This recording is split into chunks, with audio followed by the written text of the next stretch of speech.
Welcome to my studio, and I'm showing you my favorite green. It's a German brand. It's a beautiful golden green. I'll put the brand name up on the screen, and it's natural. If you're wanting to illustrate your indoor plants, just a little sidebar in a journal, it's just perfect. It doesn't shriek green. It's not too bright. It's not too subdued. The darker tone where you put it on thicker is more of a deeper olive, but when you lighten it off or even add a little bit of water, it becomes a glowing gold.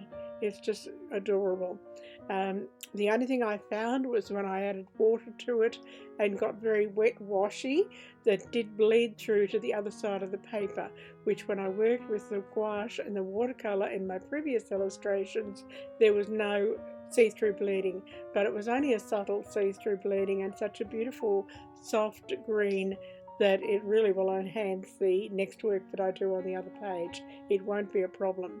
But that was the only possible negative I had from using the ink as the wash rather than using a watercolour or gouache as the wash.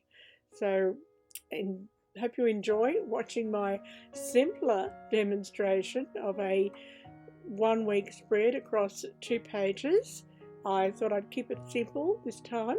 I did an outline sketch with a permanent black ink that won't bleed because it's permanent ink, and then I came in and did the fill-in with this ink. I used a beautiful Conway Stewart vintage pen. One of my collector's favourite is looking for second-hand Conway Stewarts that have the gold nib in excellent condition, very affordably priced. I'm very price sensitive in my collecting, and I'm quite happy to buy the body in need of restoration, or I was before I set up in my new home studio, and I've got new priorities. But back when I was looking after my husband in aged care for 2 years, collecting vintage fountain pens, particularly the Conway Stewart, was a hobby that I could manage from that small confined area of space.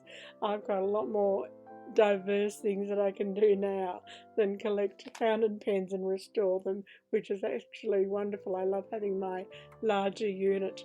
I do miss my husband. I go and visit him next Tuesday, a couple of days' time. So I'm looking forward to that. So that features in my first 1 week spread as my highlights of the week, what I plan to do for that week. And I've just started this Cousins Avec journal for this year.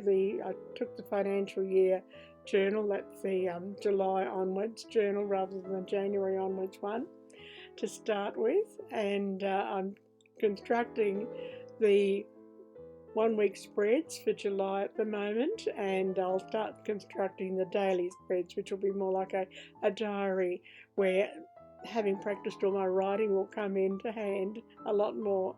I've spent a couple of years practicing writing, trying to improve my writing so that I could do nice journals. It didn't come naturally for me, that's for sure. I had always used writing as a tool just to sort of scribble out notes quickly. I'd never used it to try to do anything refined or neatly done until now. But I am loving journaling, and I hope you do too. And I hope some of my demonstrations of the journaling that I'm doing are helpful to you. If they are, can you click a like, subscribe, and I'll try to bring these to you regularly because I have to do the journaling regularly. I might as well film it and pass on what tips I can, such as what I think is an absolutely superb green to have in your range. I keep a separate journaling book just for journaling about my garden, the plantings and what's coming into bloom and what work I'm doing in the garden. And this natural green is just the perfect one for using for my garden journal. So always have a pen filled up with this green. You can add stickers and washi tape for decorative effect. On the sidebar, this is a personal preference, I tend to write some of the things I need to achieve in that week rather than daily goals or daily plan. I may not have a day allocated for them. Up the top above the to-do list, I write about 5 to 6 things that I wish to do every day. They're the same things, they're important things. Other people may put them in as a habit tracker.